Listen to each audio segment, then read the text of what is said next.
All right, and this brings us to our Q score. So this is a new model that is being released today, and we are super excited about this. And we're going to show you what it is. We're going to show you what it represents, and then we're going to go into details. So essentially, why did we develop the Q score? The Q score has the goal of giving you an immediate snapshot of the asset that you trade. So let's imagine that you're trading NVIDIA or you're trading futures. When you log into our dashboard, you're going to have an immediate snapshot of what the outlook for that asset is. And we built the Q score basically looking at 4 key factors: momentum, seasonality, volatility, and options, right? So let's go into the different scores. So when we look at the Q score momentum model, right, this reflects the underlying trend and the strength of the underlying asset, right?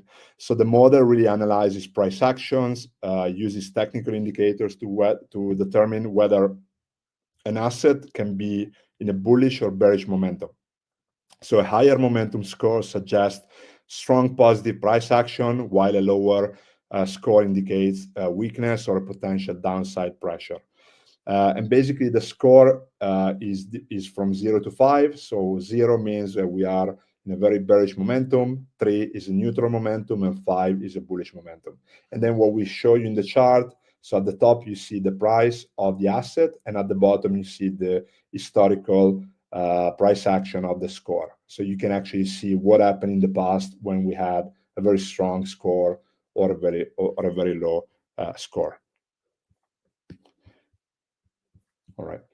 Now let's go into seasonality, right? So the seasonality model looks at the historical performance of an asset. We are using 20 years of historical data, and the model really examines the price behavior of the asset for the next 5 days. And then we create a score that goes from -5 to 5, where -5 is a low seasonality or bearish seasonality by looking at the next 5 days. 0 is a no seasonality, and 5, or from 0 to 5, is kind of like a high seasonality or bullish seasonality.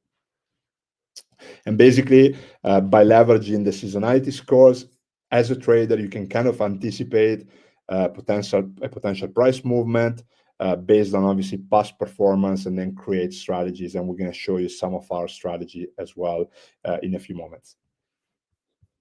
And the trend is the forward-looking 5 days. All right. The next is our volatility score. So we measure the magnitude of price fluctuation of an asset, and basically we assess realized volatility to determine the likelihood of price swings. And the volatility score goes from 0 to 5, where 0 is a low volatility environment, which suggests like a very minimal price movement or obviously a low volatility, and 5 is a high volatility environment, which can indicate some large price fluctuations, right? So you can combine, for example, the volatility scores with metrics like IV rank, implied volatility, to identify potential volatility arbitrage if you're trading options, or you could define whether you want to be long option, short option, and so on. So selling premium or buying premium.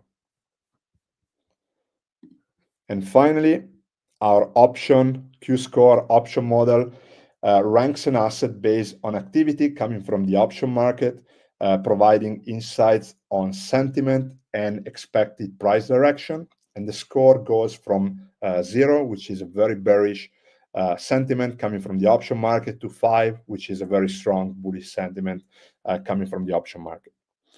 So you can combine basically all the Q scores coming from option momentum to understand basically how to read the market. So the Q score can be used for trend confirmation. So you could use, for example, our momentum score alongside our option score to validate if we are in a bullish or bearish trend. You can look at seasonal patterns. So you could leverage our seasonality score to identify historical strong or weak period for an asset.